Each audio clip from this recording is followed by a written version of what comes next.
Hello and welcome to this Electrical Principles training video. In this video we're going to be considering the SI system. Now that might be something that you're not familiar with, it may not be something that you've heard of before, but I promise you that at some point in your life you have definitely used the SI system, possibly without even realising it. So what is it? Well, to illustrate, I've got a model of the globe here, and if you think about all the different countries that exist on this planet, imagine how complicated it would be if every single country had its own system of weights and measures, if they all had their own system of measuring the weight of something, or the length of something, or the mass of something, or even electrical units, like how much electricity is flowing.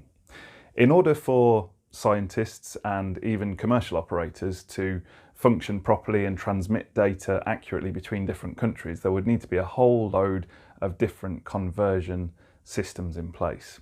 And that would cause a problem, because the more conversion rates you have, the more inaccuracies creep in and the greater problems that starts to cause. So to try and combat that, the SI system was brought about. So SI stands for Systeme International, which is basically French for international system. And it's talking about an international system of weights and measures, the way that we measure the physical things that we find around us in the universe. And we're not just talking about length of things or the weight of things, we're talking about electrical units, perhaps density of things, and lots of other different units that need measuring as well.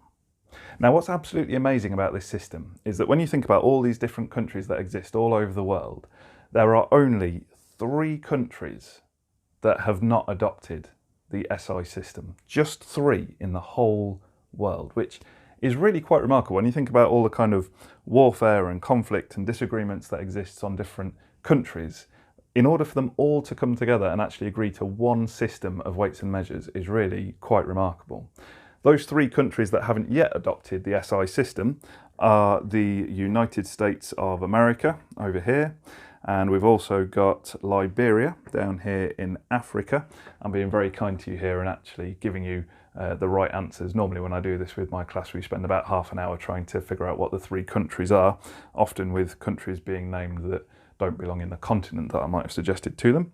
The 3rd country that has not yet adopted the SI system is the country of Myanmar here, or Burma as it used to be called. So those 3 countries are the 3 that have not yet adopted the SI system: the United States of America, Liberia and Myanmar.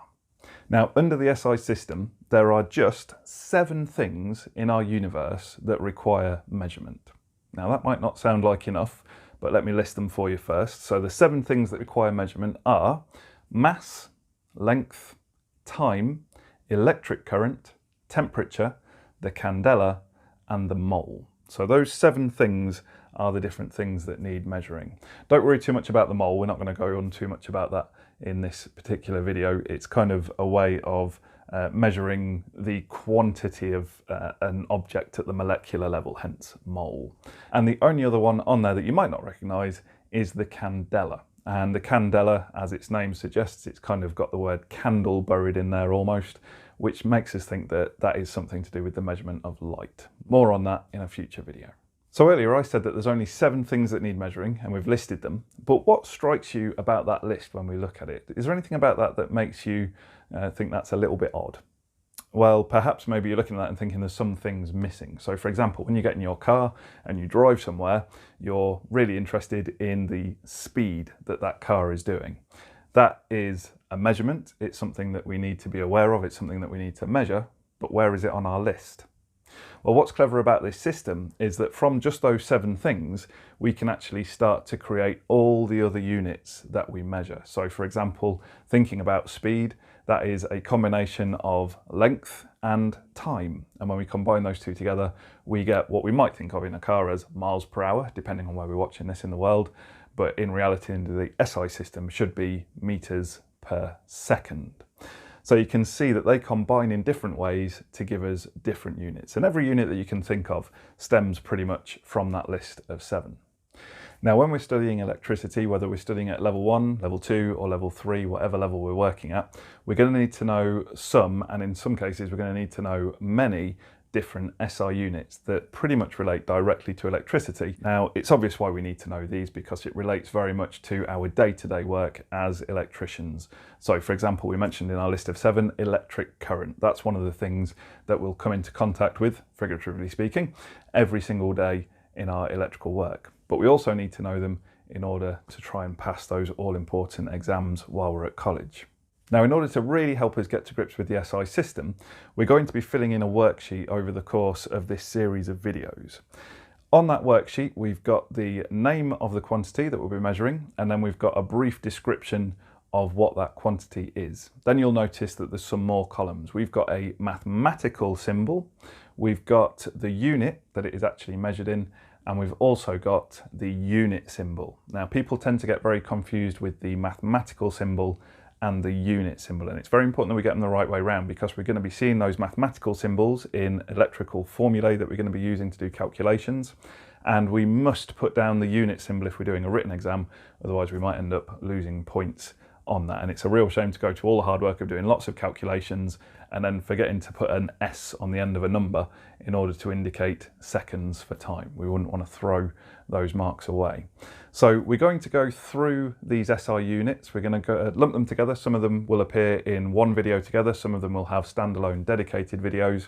But for each video, we'll then show you how to fill in the worksheet, what letter goes where and what word goes where, so that you can keep on track with all those different SI units. But it's very important that early on we start to differentiate between the mathematical symbol and the unit symbol, and we don't get them mixed up. Very occasionally you'll find that they're the same symbol, but 99% of the time they're two completely different symbols. And sometimes the mathematical symbol has nothing whatsoever, it seems, to do with the actual unit itself. A classic one being I is the mathematical symbol for current. Now, that might not seem immediately obvious why we use I for current, but we will explain that in a future video. So in order to help you fully understand the SI system, we're going to structure this in 2 ways. There's going to be a playlist of all the SI unit videos laid out, so you can watch them in that order if you want. But when you look at them in the list of videos to watch for your electrical course, you won't find them in a big lump at the start. You'll find them spread out through the videos at the particular moments that you'll need them on the course. So for example, we'll talk about the 2 different kinds of voltages just before we start talking about Ohm's law, so that you understand what we're discussing in that video. So that's our very brief overview of the SI system. Hopefully this has been useful for you, and hopefully you'll be able to continue watching the rest of the series of videos and learning more about the different units that we'll be using on your electrical course. These questions do come up in exams, and they will come up in your day-to-day electrical life as an electrician, so make sure that you commit these to memory and you can identify them really easily. All that remains in this video is to say thank you very much for watching.